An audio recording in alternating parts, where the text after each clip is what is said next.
Donc on va aller tout de suite, hein, j'ai pris pas mal de notes. Pas mal de notes. J'ai rempli tout le petit carnet qu'on m'a donné là-bas. C'est quand même rare, hein. Parce que moi je suis le genre d'étudiant qui allait en cours sans feuille, sans stylo. Donc voilà, donc c'est quand même très rare. C'est vous dire qu'on a dit des choses qui étaient intéressantes.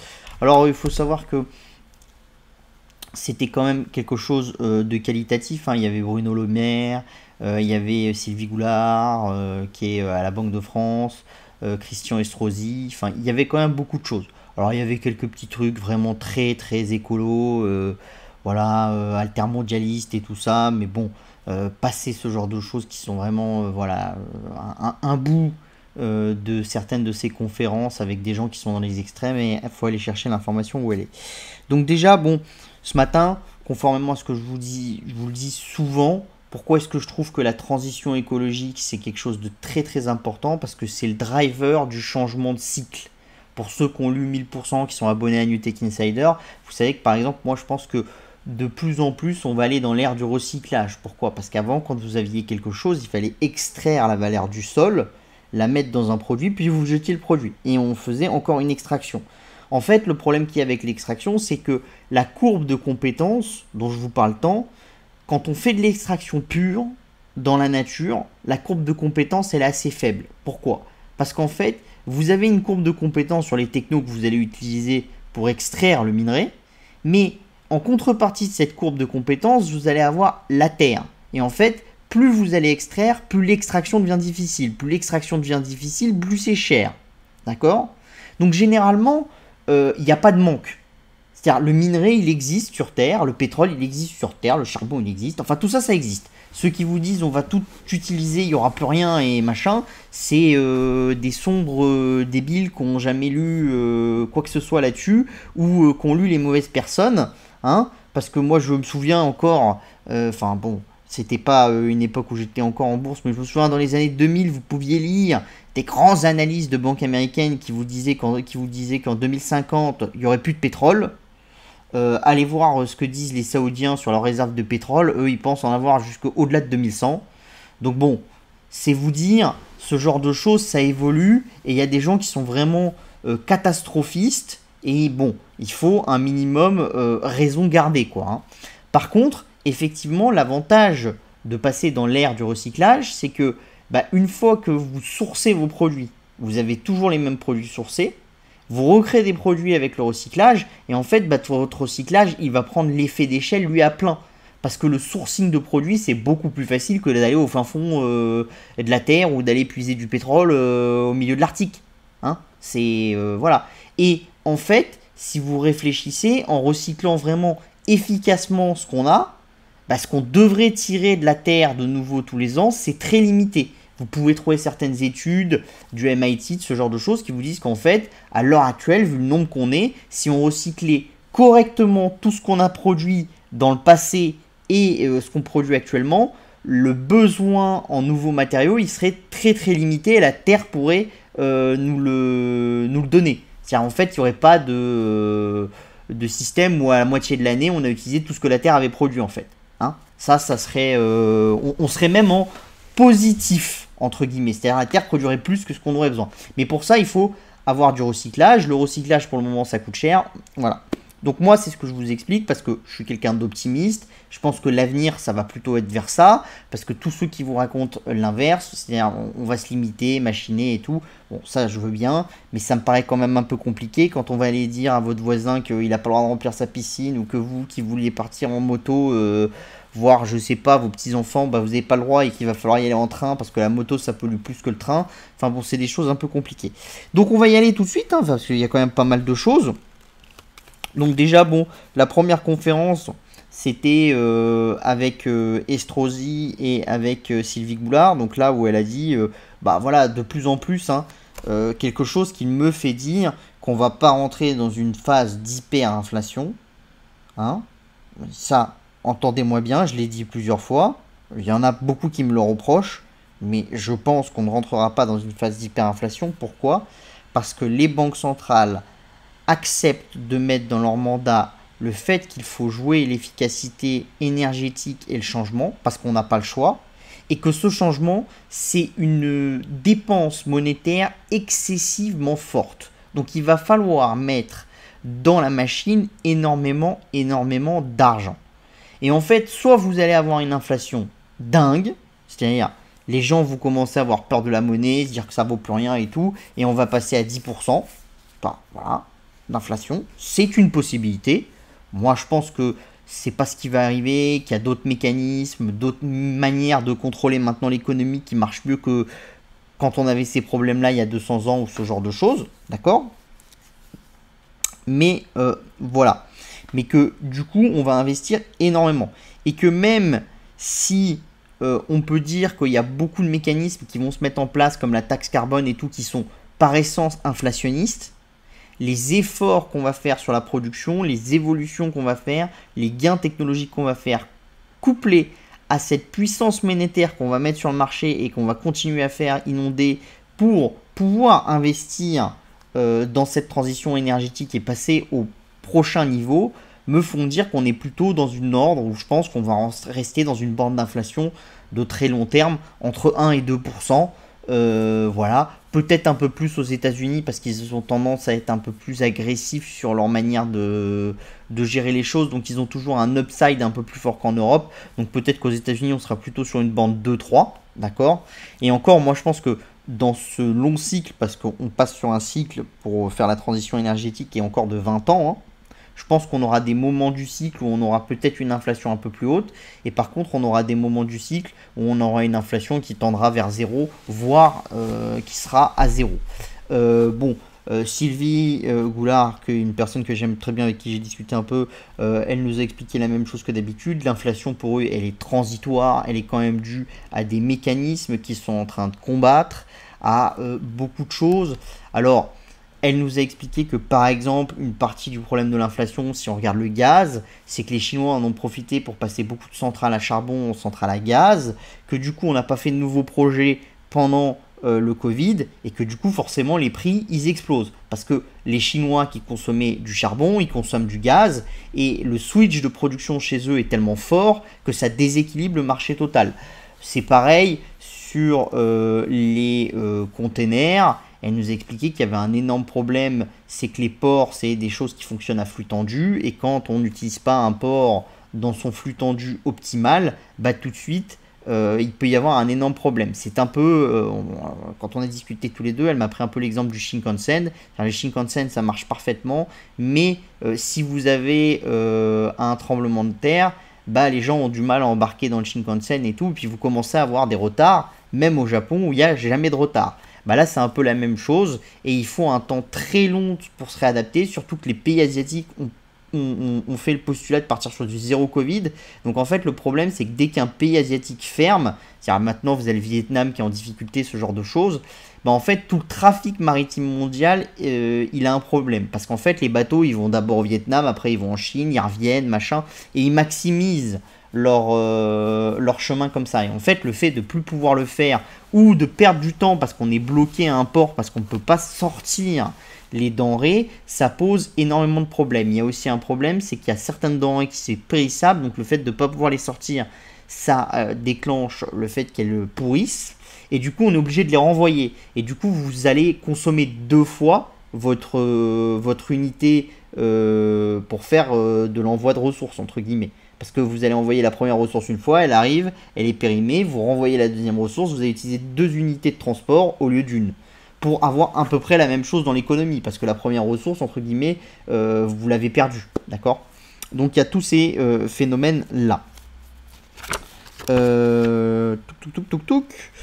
Autre point clé, j'en ai un petit peu parlé avant d'aller manger, après d'être allé manger au Negresco dans la petite vidéo, mais je vais en reparler un peu ici. On a vu Estrosi par exemple qui nous a parlé un peu de ce que faisait Nice, et par exemple Estrosi nous a montré quelque chose, il nous dit voilà, les véhicules électriques c'est l'avenir. Alors on va pas épiloguer sur le sujet. Est-ce que c'est plus polluant un véhicule électrique, moins polluant, ce genre de choses?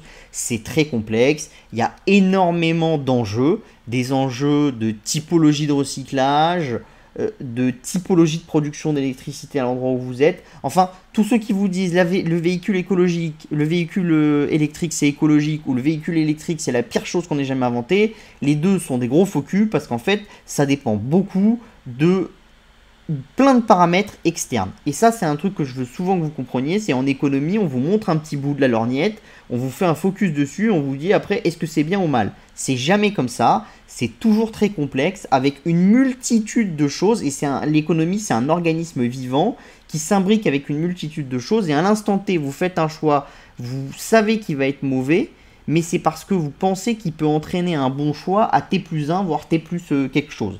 Et donc là, bon, on est là-dedans, mais passons. Ce qui est intéressant, c'est qu'Estrosi nous a dit que, par exemple, dans la ville de Nice, quand on fait des logements maintenant, enfin des immeubles, eh ben, il allait demander 80% des places de parking avec une borne électrique. Et ça, les bornes électriques, c'est quelque chose qui a mis beaucoup de temps à se développer. Les premières startups que j'ai vues me parler des bornes électriques, elles dataient de 2013-2014. Et il y en a eu une palanquée pas possible. Parce que c'était pas si compliqué que ça d'en faire, parce que tout le monde s'imaginait qu'on allait en foutre sur chacune des places, ce genre de choses, enfin voilà. Mais là, on commence quand même à avoir une traction. Forcément, si Renault, Nissan et tous les acteurs, ils vous vendent que des voitures électriques, il va falloir quand même qu'on ait de quoi les recharger. Et les recharger, c'est le soir, donc soit on a une borne en bas de chez soi, soit on a une borne dans son garage, mais forcément, il faut avoir ou l'un ou l'autre. D'accord? Donc, ça, c'est très bien parce que ça vous permet de cibler certains acteurs du secteur. Donc, si par exemple ça vous intéresse, moi je suis actionnaire d'un acteur des Pays-Bas qui est devenu très très cher depuis quelques temps, qui s'appelle Alfen et qui fait des bornes de recharge aussi. Voilà, je ne vous conseille pas d'être actionnaire de DBT parce que c'est une mauvaise chose. Voilà, pour l'AMF, je mets un cadre tout de suite. Je suis actionnaire d'Alfen, je compte pas vendre, je compte pas renforcer. Je trouve que la boîte est devenue très très chère. Voilà, parenthèse fermée. Mais c'est des choses qui sont intéressantes et c'est des visions qui sont vraiment très très intéressantes.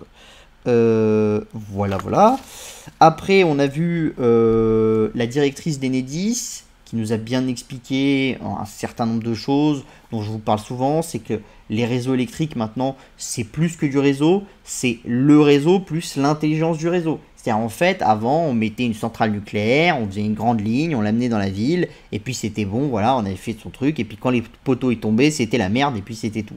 Maintenant, en fait, on essaye de comprendre où est-ce que les gens vont consommer, et pourquoi ça? Parce que, vous voyez bien, si on met des bornes sur toutes les places, vous ne pouvez pas avoir la même consommation pour 100 bornes, par borne, hein. On parle d'une consommation par borne, si vous avez 100 bornes dans une ville que si vous en avez 15 000 ou 20 000. Parce que le système ne tiendra pas. Donc en fait, il faut acheminer l'électricité efficacement à la bonne borne au bon moment sans jamais en perdre. Et généralement, les réseaux électriques du passé, le défaut qu'ils ont, c'est comme les réseaux de l'eau, c'est qu'ils ont une perte qui est colossale, hein, souvent. Donc on va essayer de travailler autour de l'IA, autour de beaucoup de choses pour travailler là-dessus et faire en sorte de rendre ces réseaux optimales. On va pousser de plus en plus la consommation locale. Donc moi je pense que pour des acteurs, voilà, quand vous regardez par exemple un acteur espagnol qui s'appelle Olaluz, qui est un acteur qui fait de la vente d'électricité et qui génère de l'électricité en permettant à ses clients de poser des panneaux solaires, ce genre de choses. Je pense que ça, typiquement, c'est un très très bon exemple de ce qui va se passer. Il va y avoir de plus en plus de cogénération d'électricité, essayer d'utiliser et d'optimiser le moindre centimètre carré qui peut être rentable en France. Donc là, il y a beaucoup à faire. Voilà. Qu'est-ce qu'il y avait d'autre? Après, on a vu aussi un peu Lionel Lemo, donc que vous connaissez si vous avez fait le sommet de lancement de Carbone Millionnaire, et que vous connaissez un peu si vous m'écoutez parce qu'on a discuté un peu avec lui. C'est quelqu'un qui a introduit sa société en bourse qui s'appelle Transition Evergreen. Bon, là, on nous a parlé de la tonne de carbone qui passait de 30 € à 60 €. et on s'imagine qu'elle va passer au-dessus de 100 euros. Ça, c'est une très bonne chose aussi pour ceux qui ont vu la conférence sur la Chine. On n'en a pas beaucoup parlé, mais ça, je vous encourage à aller voir la conférence sur la Chine et je vais ajouter un petit complément. Les Chinois, ils veulent mettre leur taxe carbone aussi. Donc ça vous montre que c'est vraiment un phénomène qui est global et vous êtes obligé de le faire. Pourquoi? Parce que si vous ne taxez pas le carbone, et ben en fait, les utilisateurs, ils vont se mettre vers l'outil le plus économique, qui n'est pas forcément l'outil le plus écologique. Donc vous avez besoin de faire compenser les mauvais produits, et pour les faire compenser, vous mettez en place une taxe carbone.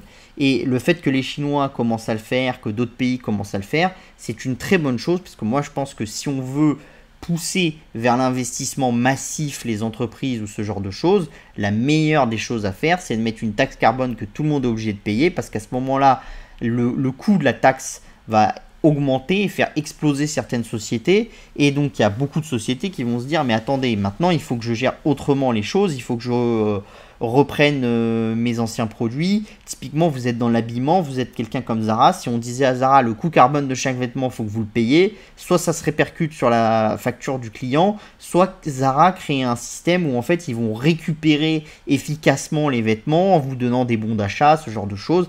Et vous pouvez voir que si on fait ce genre de système, bah en plus vous êtes captif de la marque, parce que peut-être que la marque peut vous dire vous allez payer 15 euros le t-shirt, vous avez 5 euros en bon d'achat si vous nous le ramenez, et du coup voilà, vous avez payé le coût carbone en payant plus cher, mais si vous ramenez plus tard l'objet, vous récupérez cette taxe. Enfin, en fait, c'est de la consigne, ce genre de choses, mais c'est des choses qui vont se développer à mon avis dans de plus en plus d'entreprises pour gérer cette taxe carbone et qui vont avoir un effet très très important. Et après, ces entreprises, il va falloir qu'elles investissent dans le recyclage, comment utiliser des anciens vêtements pour en faire des nouveaux, ce genre de choses. Il y a des secteurs qui vont vraiment exploser. Et en plus, en France, on est champion. Enfin, on a des grands champions du recyclage, donc moi je pense que c'est une très bonne chose pour la France. Toc, toc, toc, toc, toc. Oui, bon, voilà. Ça, c'est ce que je vais discuter un peu avec Sylvie après. Donc, l'idée, c'est qu'il va y avoir une inflation au départ. Après, on fait des effets d'échelle avec le recyclage. On commence à mettre en place la chose. C'est-à-dire, au départ, comme forcément, vous allez mettre beaucoup d'argent sur le marché, que ça va aller dans une multitude de projets, que vous allez commencer par avoir de la spéculation, parce que quand on initie des projets, forcément on spécule, parce qu'on n'a rien. Donc quand vous investissez dans l'hydrogène maintenant, vous savez ni qui va être gagnant, ni qui est sérieux, ni rien. Vous investissez, puis vous essayez de vous dire que vous êtes sur le bon acteur.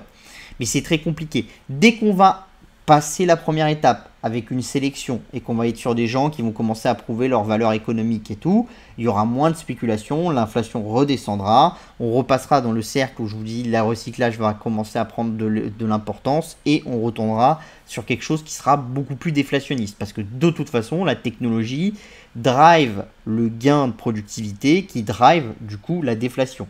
Donc le seul combat contre la déflation à long terme, c'est de créer des nouveaux marchés qui, eux, sont en inflation parce qu'ils sont nouveaux et qui, du coup, vont compenser les anciens marchés.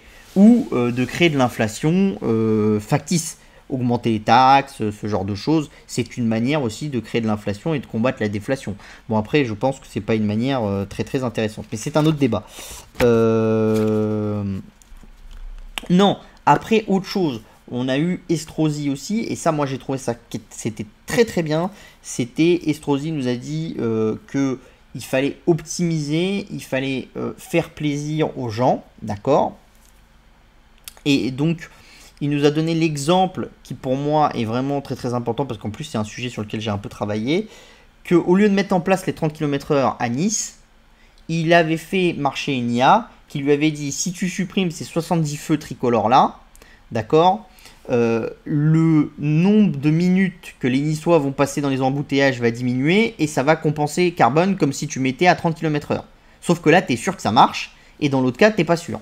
Parce qu'à 30 km/h, si vous êtes quand même coincé dans le bouchon, en fait, que vous soyez coincé avec une limite à 50 ou coincé avec une limite à 30, vous allez brûler du carbone.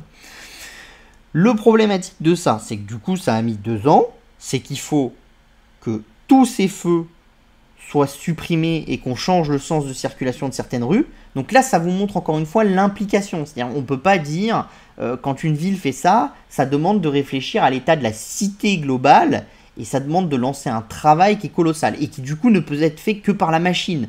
parce que la seule qui a la compétence de modéliser tout ça, c'est la machine. Et ça vous montre encore la puissance des nouveaux systèmes, donc de tout ce sur quoi travaille SolidWorks, sur tout ce sur quoi travaille Dassault Systèmes, ce genre de choses. Ces logiciels de modélisation qui nous permettent de prévoir les choses, couplés à l'intelligence artificielle, c'est vraiment une révolution considérable.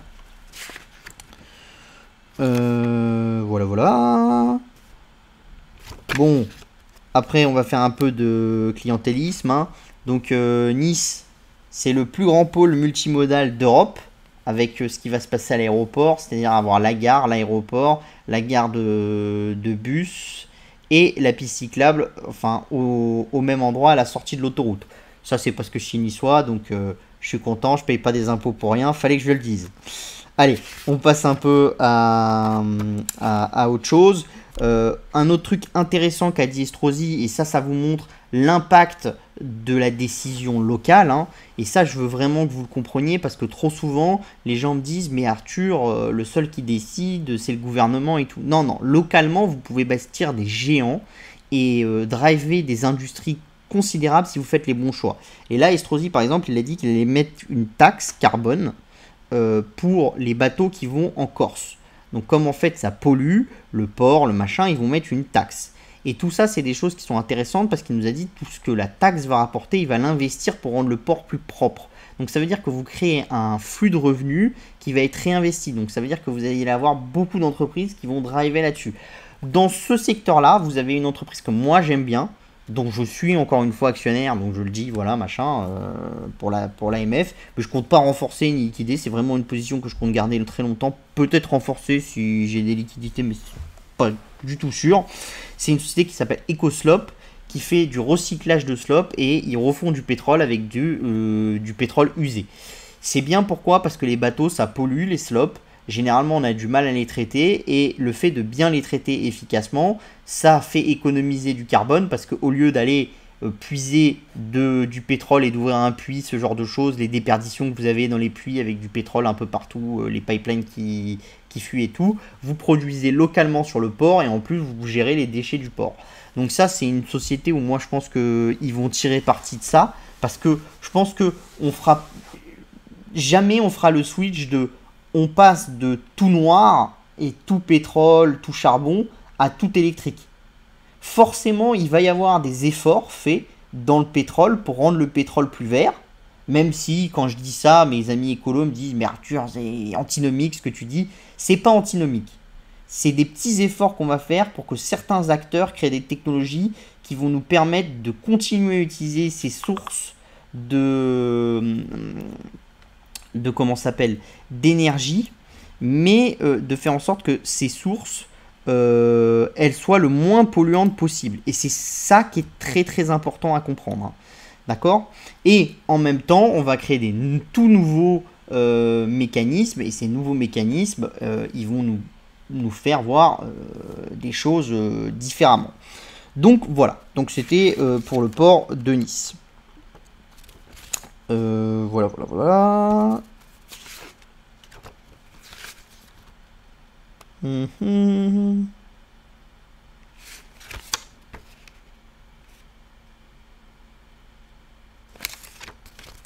Et voilà. Et bah c'était à peu près tout pour le matin. Et pour les rendez-vous que j'ai fait l'après-midi, il n'y avait pas grand chose de plus. Et je vous retrouve dans la vidéo d'après. Et là, on va faire un focus vraiment sur ce qu'a dit le ministre de l'économie, parce que je pense que ça vaut le coup. On fera un petit aparté sur une discussion que j'ai eue avec le responsable de l'écologie de la mairie de Nice, et qui est aussi responsable de la santé, et certaines idées, ce genre de choses. Donc voilà, je vous retrouve dans la prochaine vidéo. J'espère que ce genre de support vous plaise. Et si vous avez des questions, des réactions, n'hésitez pas, je serai en commentaire. J'essaierai de répondre. Si vous avez des avis divergents et tout, c'est dans la divergence qu'on construit les choses. Voilà.